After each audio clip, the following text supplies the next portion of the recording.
ఉషోదయం ప్రేమించు కాపరి ఉషా కిరణాలు ఉదయకాలపు వాక్య ధ్యానంనకు మిమ్మల్ని ఆహ్వానిస్తున్నాం.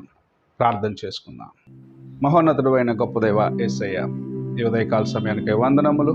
నీ కృపనిచ్చి మమ్మల్ని కాచి కాపాడి మరి ఒక దినం ఇచ్చినందుకు వందనాలు.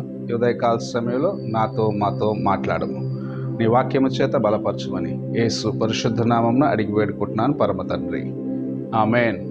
లూకా సువార్త 22వ అధ్యాయము 61, 62 వచనములను చదువుకుందాం.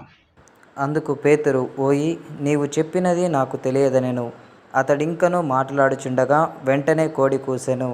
అప్పుడు ప్రభువు తిరిగి పేతురు వైపు చూచెను గనుక పేతురు, నేడు కోడి కూయక మునుపు నీవు ముమ్మారు నన్ను ఎరుగనందువని ప్రభువు తనతో చెప్పిన మాట జ్ఞాపకము చేసుకొని. మనము చదివిన వాక్య భాగంలో పేతురు యేసు ప్రభును నేను ఎరుగను అని ముమ్మార్లు అబద్ధము చెప్పినప్పుడు కోడి కూసిన వెంటనే యేసు ప్రభు ఆయన వైపు చూసిన సంఘటన మనం చూడగలము. అంతకుముందు పేతురు, ప్రభువా, నేను నిన్ను ఎటువంటి పరిస్థితుల్లో కూడా నేను దూరము చేసుకోను, నీవు నాకు తెలియవు అన్నట్లు నేను ఎక్కడ చెప్పను, నీవే నా సమస్తం అన్న రీతిగా చెప్పటం చూడగలం.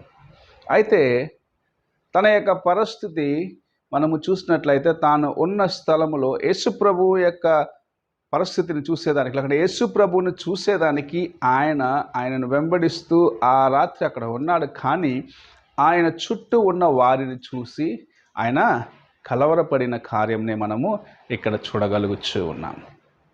ఆయన మూడవసారి నేను ఆయనను ఎరుగను అని చెప్పి తను శపించుకుండే ఒక కార్యంను కూడా చూడగలుగుతూ ఉన్నాం.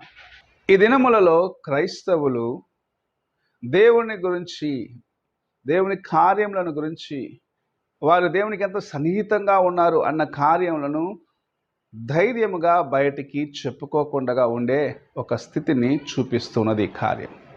నీవు క్రైస్తవుడివే, నీవు విశ్వాసివే, నీవు దేవుని యొక్క వాక్యమును ఎరిగి ఉన్నావు. అయితే దేవుని సన్నిధికి వెళ్ళేటప్పుడు నీలో ఆయన ఎదురు చూసే ఆ భయభక్తి ఉన్నదా? నీవు వెళ్ళేది దేవుని సన్నిధికని ఇతరులు నిన్ను చూసి గుర్తించగలుగుచున్నారా? నీవు క్రైస్తవుని గుర్తించేదానికి నీ యొక్క ప్రవక్తన, నీ చేతిలో దేవుని యొక్క వాక్యము, ఆయన యొక్క పరిశుద్ధ గ్రంథము ఉన్నదా అని ఒకసారి పరీక్షించుకోవాలి. నీవు పరిస్థితులను చూసి, నీ చుట్టూన్న వారిని చూసి, నన్ను ఏమనుకుంటారో, నాకు ఏ కీడు తలుస్తారో అనుకొని నీవు ఎన్నడైనా దేవుణ్ణి ఇతరులకు చూపించేదానికి, ఆయన యొక్క కృపను ఇతరులకు చూపించేదానికి వెనుకాడిన దినము ఉన్నదా అని ఒకసారి పరీక్షించుకోవాలి. అనేక సార్లు ఇటువంటి పరిస్థితుల్లో అపవాది మనల్ని తీసుకొని వెళ్ళి నిలబెడుతూ ఉంటాడు. నీవు ఆ పరిస్థితుల్లో ఏమి చేయాలని తెలియక అక్కడ నీవు వారి మధ్యలో నీవు కాపాడుకునే దానికోసము, వారి మధ్యలో నీకు ఏ కీడు సంభవించకూడదు అనుకొని నీవు వారితో పాటు ఏకీభవించిన రీతిగా, వారితో పాటు కలిసిన ఒక వ్యక్తిగా నిన్ను చూపించుకుంటూ దేవుణ్ణి అక్కడ దుఃఖపరుచున్నావేమో ఒక్కసారి నీవు పరీక్షించుకో. ప్రభు పేతురు వైపు చూసిన వెంటనే అతని హృదయంలో ఒక చెప్పలేని వేదన వచ్చినది. బయటకు వెళ్ళి ఆయన కుమిలి ఏడ్చి దేవుని సన్నిధిలో తాను ఎంత దయనీయమైన స్థితిలో ఉన్నాడని ఒప్పుకొని తన యొక్క స్థితిని గ్రహించి దేవుని ముందు ఆయన కుమిలి ఏడ్చే ఒక పరిస్థితిని చూస్తున్నాం. దేవుని వైపు చూసినాడు, యేసు ప్రభు వైపు చూసినాడు. అయ్యో, నేను ఈ మాట చెప్పను అని చెప్పి ఈ దినమున ముమ్మార్లు బొంకినానే అని హృదయంలో వేదన కలిగినాడు. పశ్చాత్తాపం వచ్చినది. తాను చేసిన పొరపాటును గ్రహించుకున్నాడు. దేవుని యొక్క కృపను సంపాదించుకొనగలిగినాడు. నీవు అటువంటి స్థితిలో, నీకు ఒక కష్టమైన స్థితిలో, అన్యుల మధ్యలో లేకుంటే నీ స్నేహితుల మధ్యలో దేవుణ్ణి చూపించలేకుండా ఉన్నట్లయితే ఈ దినము ప్రభువు ఆయన వైపు నీవు చూడాలని ఆశిస్తూ ఉన్నాడు.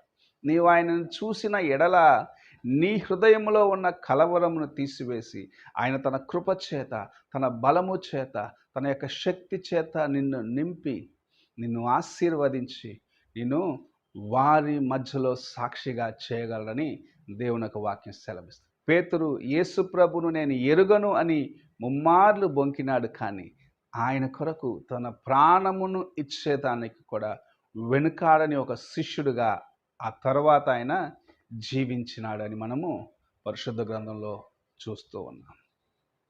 నీవు దేవుని కొరకు నమ్మకముగా జీవించడానికి ప్రభు నీకు శక్తినిస్తాడు.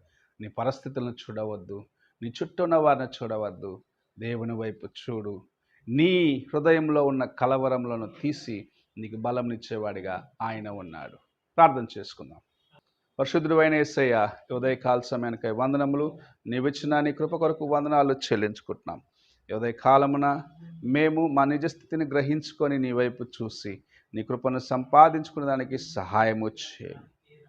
నీవే మాకు తోడుగా ఉండి మమ్మల్ని నడిపించమని యేసు పరిశుద్ధ నామమున అడిగి వేడుకుంటున్నాను పరమ తండ్రి, ఆమేన్. తండ్రి అయిన దేవుని ప్రేమ, కుమారుడైన క్రీస్తు కృప, ఆదరణకర్త అయిన పరిశుద్ధాత్మక సహవాసం ఇప్పుడు ఎల్లప్పుడూ తోడై ఉండి సదాకాలము నడిపించునుగాక. ఆమేన్.